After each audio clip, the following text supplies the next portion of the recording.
Hey there, fellow marketers, Professor Wolters here, and today we're going to continue our conversation about pricing, specifically about the 5 C's of pricing. And today we're going to focus on is how costs really do influence your final price that you do have for your customers.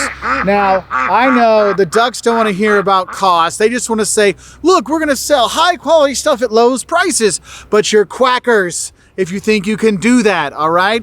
Because if you're going to sell high quality products, you're going to have high input costs, right? Because you're going to sell a high quality computer with really good processors and stuff like that. It's going to increase your costs, increase your costs, increase your costs. And I've talked to a number of entrepreneurs that are like, oh, but we're going to make it up on volume. Well, here's the thing. If you're losing money on every single thing you sell, the more you sell, the more money you lose. So it's vital that you understand the cost structure of making and selling your product, okay? So you need to make sure you're covering those costs. And there's a lot of different costs you want to think about, but I think the 2 main costs you think about in an economic sense when you're making a product is, one, you have your fixed costs, right? How much does it cost for me to have my factory, keep those lights on, things like that, right? You have those kind of basic, no matter what happens, no matter what I make, I have certain costs that cost me things, right? And then you have your variable costs. That is the materials it takes to make each one of your products. So variable costs change over time depending on how much you make. So you have to kind of think about these things and develop our pricing so we know that we're covering all of the costs that are out there. Because usually what we're trying to do is we're trying to increase our sales so we can decrease our average costs. Because, hey, the more we sell, the more I can spread those fixed costs over more and more products, right? So you have that. But the thing is, when you're looking at how cost influences your prices, it's not just your normal fixed costs and variable costs.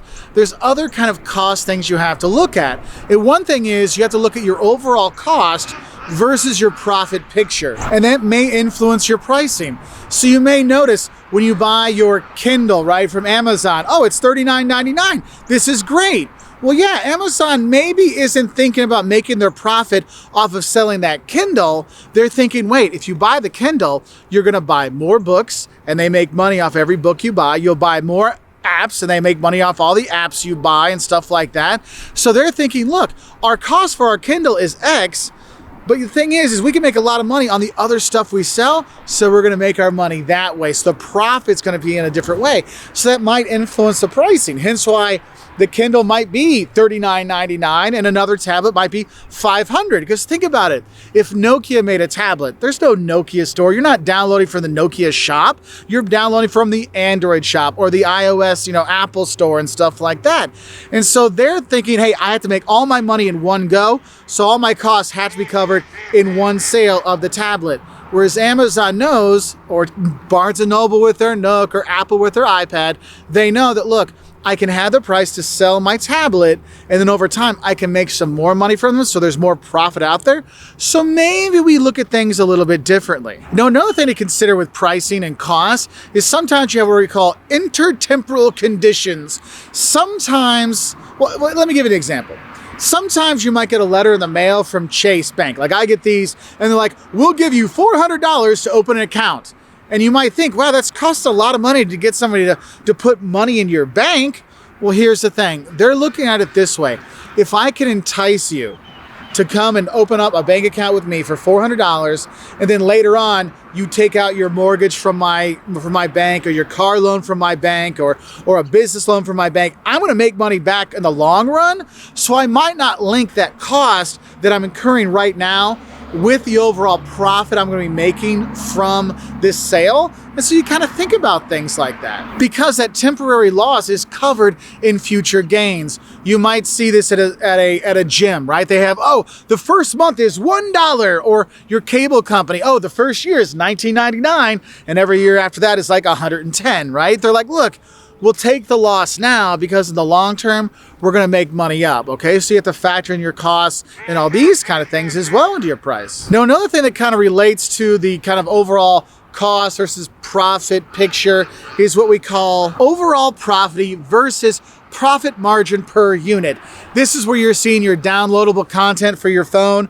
Remember when you were a kid and you used to download, apps on your phone? It was $1 and then you never had any ads. But now, you can download any game for free. But there's tons of ads and there's tons of downloadable content and stuff like that. And so what we're really looking at is, how are we going to price this? If I price it to make my money up front, am I going to lose more money long term? And so what we look at is our overall profitability might be better if we give the app away and then get people to buy those gems for Minecraft or something like that, or buy the extra birds for Angry Birds, or buy the skins for Fortnite and things like that. And we make way more money than if we charge them $60 to buy the game on the PlayStation, right? So hey, we can make up more money that way. So we're kind of considering a per unit kind of thing versus an overall profitability kind of thing. Because one thing you might see is what we call a freemium model. This is if you have Adobe Reader, that reads those PDFs, you download it for free. But if you want to be able to write in Adobe, well, then you've got to pay for the more expensive package. And the whole thing behind Adobe is they're going for this freemium idea that we can have the free version that people will use, but then the people that are going to pay the premium will cover the cost of having all these things. So that's going to influence how you're going to price your premium for Adobe Illustrator or Adobe Writer and things like that versus the free Adobe Reader. Because really what you're looking at with your costs is you just got to make sure you're covering them and thinking about all the costs that are out there. But the thing is your costs you have are not always necessarily that initial cost. Sometimes there's the cost to make the product, but also you have to think about selling it, then the after service care, all these things in there, they're all going to influence us when we're developing our pricing. So I hope this helps you understand a bit better how cost can influence your final price, because again, you can't make it up on volume if you're losing money on every single product, okay? So I hope this helps you know your costs and know how it influences pricing, and don't go quackers over this one. Yeah, that was really bad. Anyway, I'll talk to you later. Bye.